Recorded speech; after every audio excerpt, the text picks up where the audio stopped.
Hello. कैसी हैं सभी? अच्छे होंगे। आपका स्वास्थ्य भी अच्छा होगा।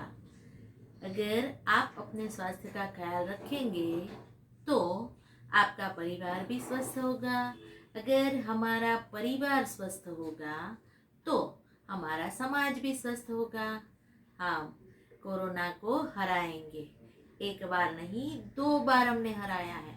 तो 2 बार जो हम हरा चुके हैं तो तीसरी बार क्यों नहीं हरा सकते? आज तीसरी बार भी हम इस कोरोना और ओमिक्रॉन को हराएंगे। आज हम ऑनलाइन क्लास फिर से शुरू करने जा रहे हैं। तो कक्षा 9 विषय हिंदी, हम हिंदी पढ़ाएंगे। आप सभी घर पर तो गए हैं, पर हमारा नाम भी आपको याद है। मैं हूँ अल्पा भट्ट। अल्पा भट्ट आज आपको हिंदी का 18वां जो आपका प्रकरण है, अंधेर नगरी, उसके बारे में समझाऊंगी। तो आप सभी लोग, आप अपनी अपनी पाठ्य पुस्तक एवं अपने पास पेन, पेंसिल या नोटबुक सभी साथ में रखेंगे। मैं यहाँ से आपको पढ़ाऊंगी, मैं पढ़ूंगी, फिर उसका भावार्थ भी आपको कराऊंगी। जहाँ तक आपको जरूरत होगी मैं आपको उसका अर्थ, शब्द का अर्थ, कठिन शब्द का अर्थ भी बताऊंगी। साथ में मुहावरे हो या चाहे कोई भी कठिन शब्द हो, उन सभी के बारे में आपको बताऊंगी। तो आप अपनी बुक में नोंद कर लीजिएगा। आज हम पढ़ रहे हैं कक्षा 9 हिंदी गद्य 18। यह जो है हमारे गद्य का नाम है अंधेरी नगरी। अंधेर, अंधेरा, नगर माने कोई राज्य है। उस अंधेरे वाले राज्य के बारे में हम जानेंगे। अंधेरे वाले मतलब वहां बिजली नहीं है, ऐसी बात नहीं है। यहाँ अंधेर नगरी मतलब कि यहाँ कर्तव्य भ्रष्ट जो अपने फर्ज से वो योग्य कार्य नहीं कर रहा है, ऐसे जहां पर शासन चलता है, ऐसे राज्य में सदा अंधेरा ही रहता है। इसके बारे में हम आज विस्तृत से चर्चा करेंगे। इस गद्य का साहित्य प्रकार है एकांकी। तो एकांकी किसे कहते हैं? एकांकी माने एक अंक का नाटक। यह जो हमारा गद्य है एक नाटक है और नाटक का प्रकार है एकांकी, जिसमें एक अंक लिया गया है। एक अंक लेना मतलब क्या? नाटक तो पूरा का पूरा भी कहा जा सकता है, पर एक अंक का मतलब है कि किसी एक प्रसंग को लेकर पूरे नाटक को दर्शाया गया है, तो इसे हम कहेंगे एकांकी। इसके नाटककार हैं भारतेंदु हरिश्चंद्र।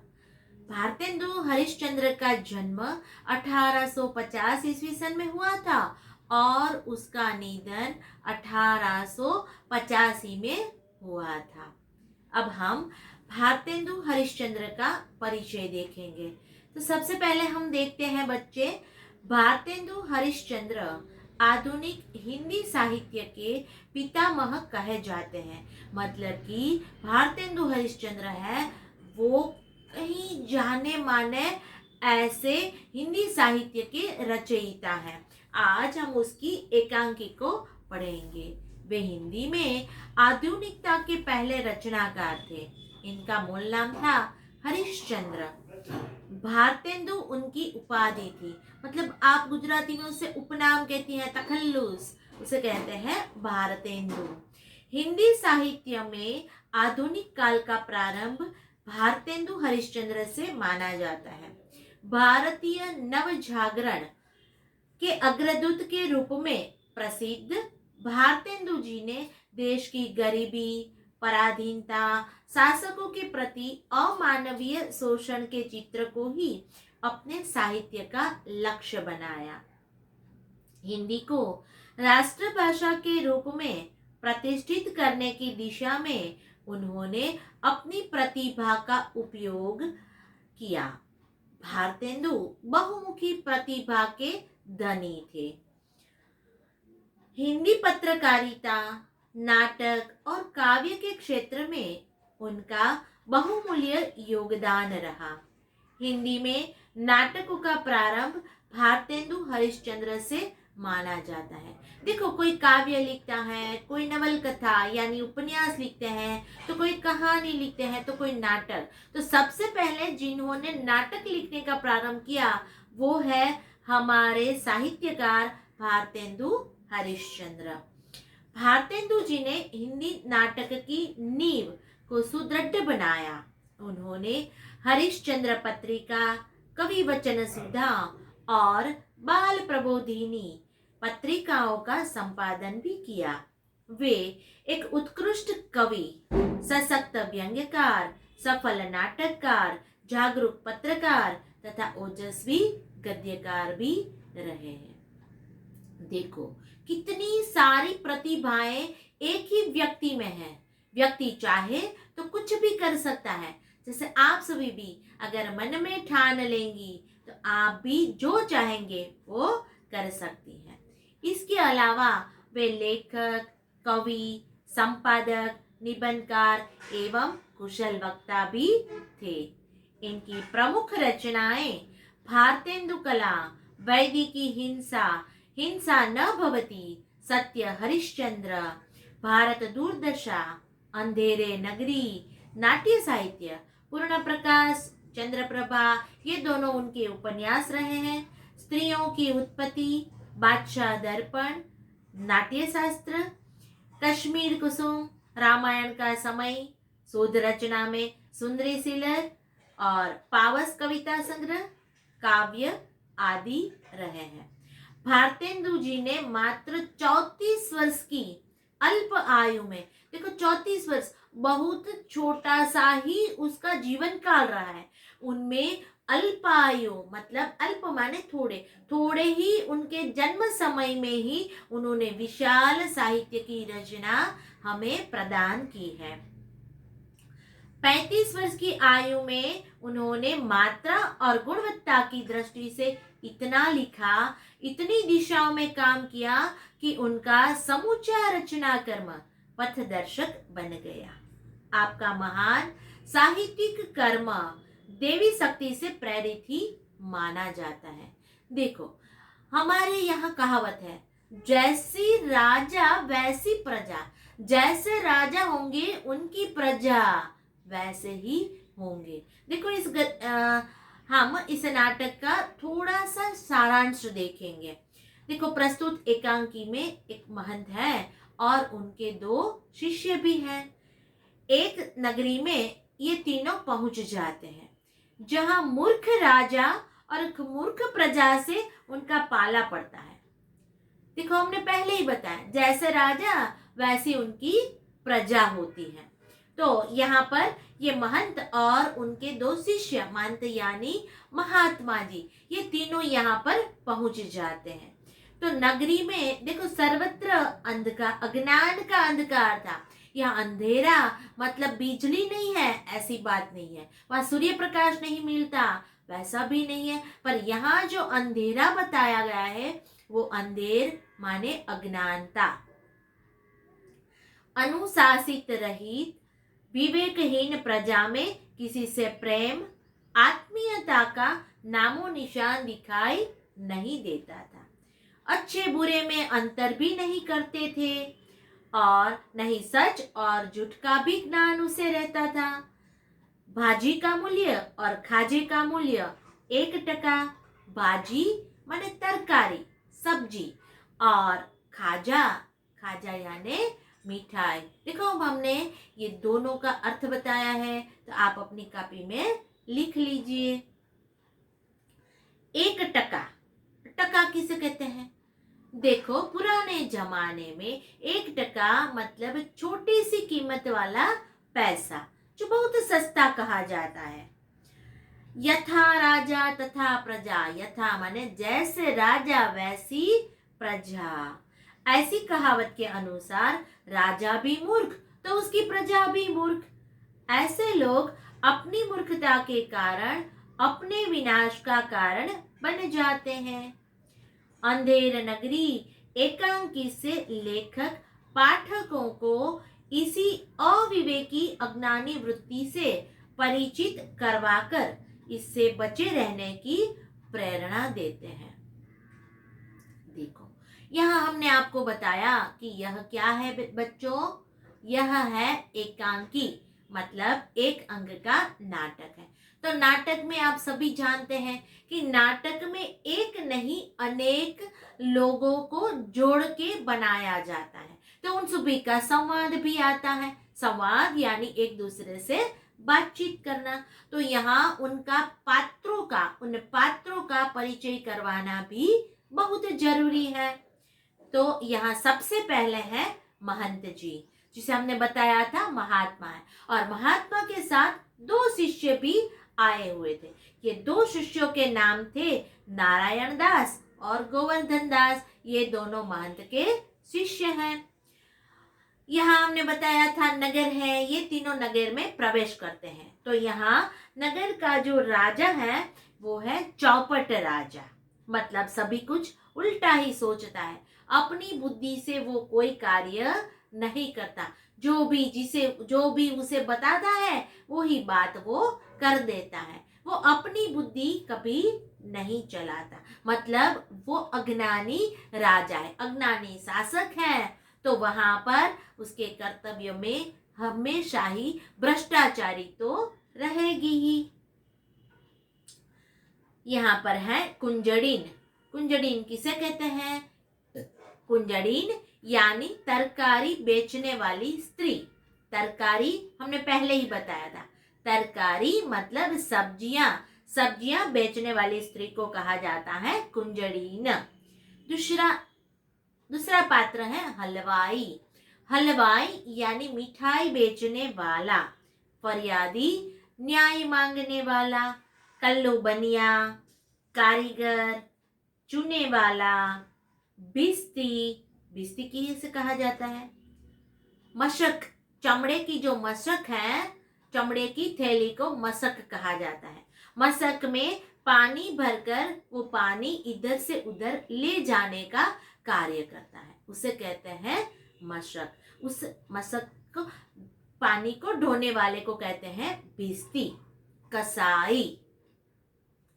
कसाई जिसको राजा के अनुसार न्याय दिया जाता है और फरियादी को मारना है, उस मारने वाले को कसाई कहते हैं। गडरिया, जो भेड़ बकरियां चराता है उसे कहते हैं गडरिया।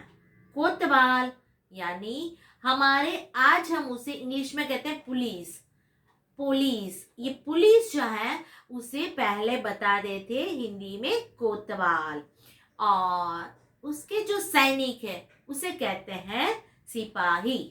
ऐसे आदि कई पात्र हैं, फिर से हम दोहराएंगे। महंत, नारायण दास, गोवर्धन दास, चौपट राजा, कुंजड़ीन, हलवाई, फरियादी, कल्लू, बनिया, कारीगर, चुने वाला, भिस्ती, कसाई, गडरिया, कोतवाल, सिपाही आदि।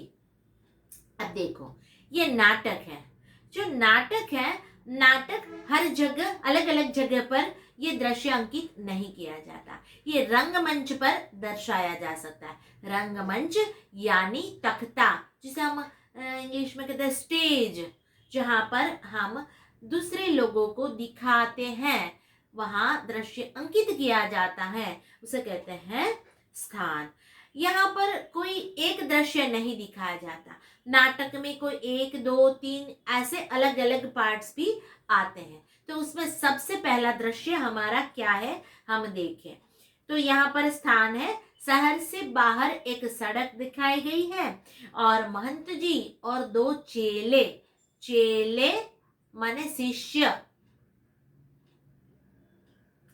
बातें कर रहे हैं।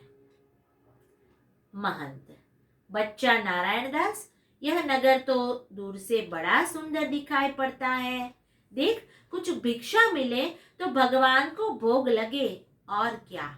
देखो, यहाँ महंत अपने दोनों शिष्यों के साथ यहाँ अंधेरी नगरी है वहां पहुंच गए हैं।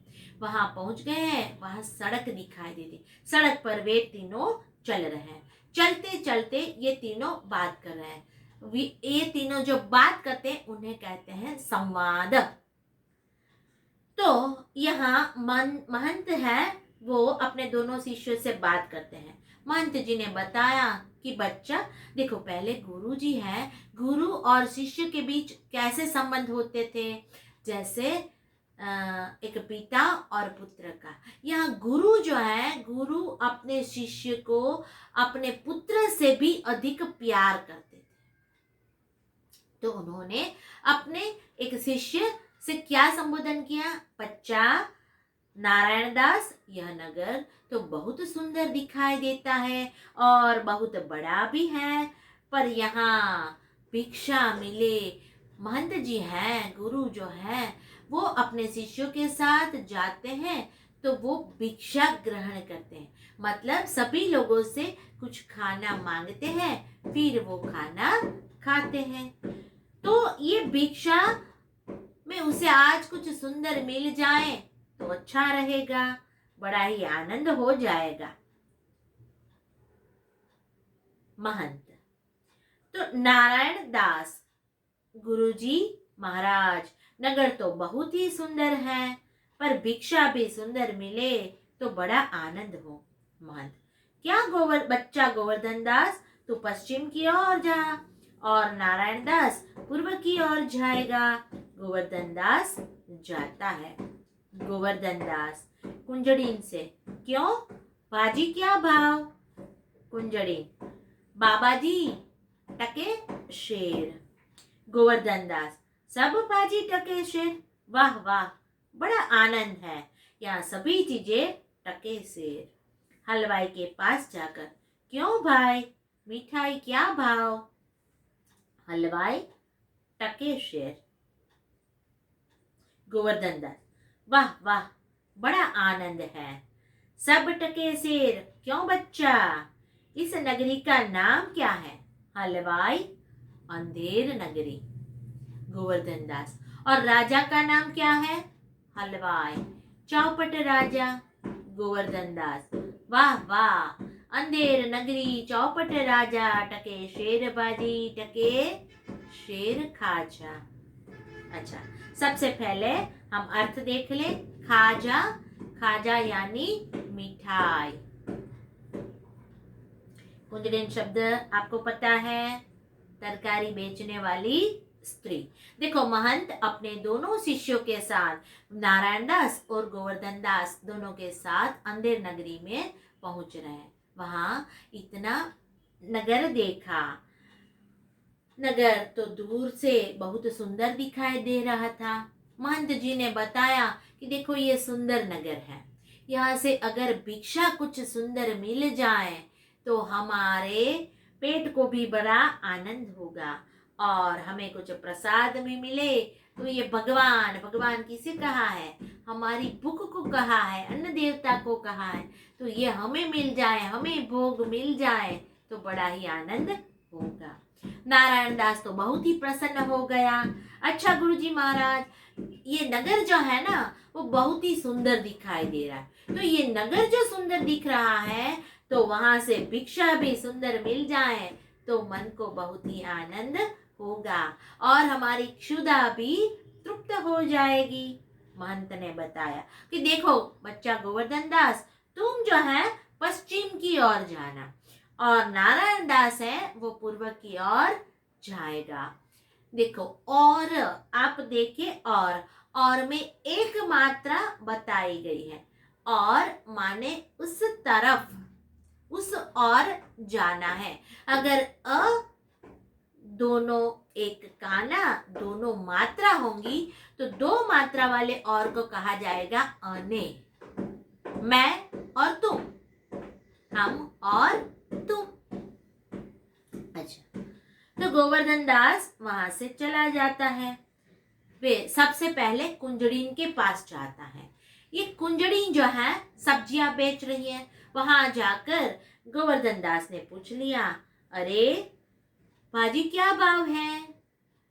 कुंजड़ीन ने बताया, बाबा जी ये टके शेर है, मतलब 1 पैसे की शेरबाजी मिलेंगी।